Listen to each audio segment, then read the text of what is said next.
TV पर आने वाले मजेदार कैरेक्टर शिनचैन को तो आप जानते ही होंगे। आज टीवी पर यह कार्टून अपनी लोकप्रियता और शिनचैन के मस्ती भरे अंदाज के कारण हर उम्र के लोगों द्वारा बड़े मजे से देखा जाता है। शिनचैन कार्टून की शुरुआत अखबारों में स्टोरी और कॉमिक्स के रूप में हुई। इस एनिमेटेड सीरीज को देखकर शायद कोई ही अपनी हंसी रोक पाए, पर आपको शायद यह जानकर हैरानी हो कि यह कार्टून सीरीज एक रियल घटना पर आधारित है।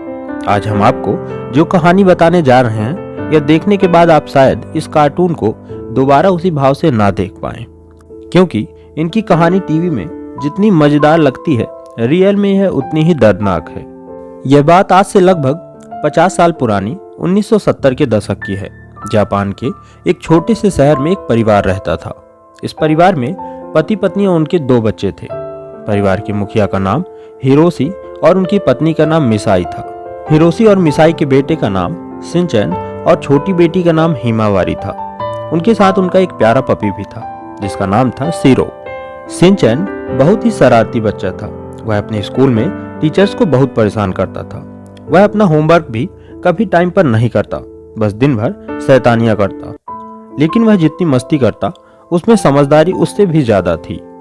शिनचैन अपनी बहन हिमावारी और अपने पपी सीरो के साथ दिन भर खेलता था। शिनचैन के माता पिता को कहीं जाना होता तो वे इन दोनों बच्चों को घर पर ही छोड़कर चले जाते। एक बार हिरोशी को किसी जरूरी काम से शहर के बाहर जाना पड़ा। घर में केवल माँ और बच्चे ही थे। शाम को मिसाई को याद आया कि घर की कुछ जरूरी चीजें खत्म हो गई हैं और उसे बाजार जाना होगा, पर बाहर बारिश हो रही थी। मिसाई को लगा कि उसके बाहर होने की वजह से बारिश में कहीं परेशानी ना हो, इसलिए उसने बच्चों को भी साथ ले जाना उचित समझा और शिनचैन और हिमावारी को लेकर शॉपिंग करने के लिए चली गई। उनके शॉपिंग मॉल पहुंचते ही बारिश रुक गई थी। मिसाई अपनी खरीदारी में व्यस्त थी, वहीं दोनों बच्चे भी साथ ही थे और खेल रहे थे। इस वक्त तक हिमावारी खेलते खेलते शॉप से बाहर आकर रोड तक पहुंच चुकी थी, जहां गाड़ियों की आवाजाही चालू थी। शॉप के अंदर से शिनचैन की नजर अपनी बहन हिमावारी पर पड़ती है। वह दौड़ता हुआ बाहर आता है, लेकिन तब तक हिमावारी रोड के बीच तक पहुंच जाती है। शिनचैन उसे आवाज देता है, लेकिन गाड़ियों की आवाज के कारण हिमावारी को शिनचैन की आवाज सुनाई नहीं देती। तभी अचानक शिनचैन की नजर एक गाड़ी पर पड़ती है जो तेजी से उसकी बहन की तरफ आ रही थी।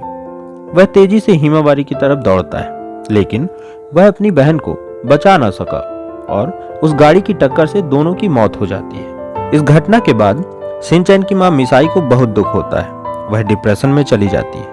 इस दौरान मिसाई अपने बच्चों की तस्वीर बनाती रहती और उनसे जुड़ी यादों को एक डायरी में लिखती जाती है।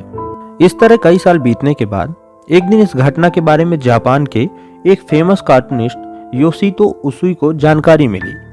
योशितो को इस घटना से बहुत ज्यादा लगाव महसूस हुआ। इन्होंने फैसला लिया कि वे इस कहानी को पूरी दुनिया के सामने लाना चाहेंगे। उन्होंने इस कहानी से प्रेरित होकर शिनचैन नामक कार्टून बनाया।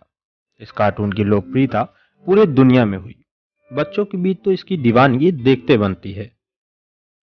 लेकिन इस कहानी का आखिरी भाग इन्होंने कभी पब्लिश नहीं किया।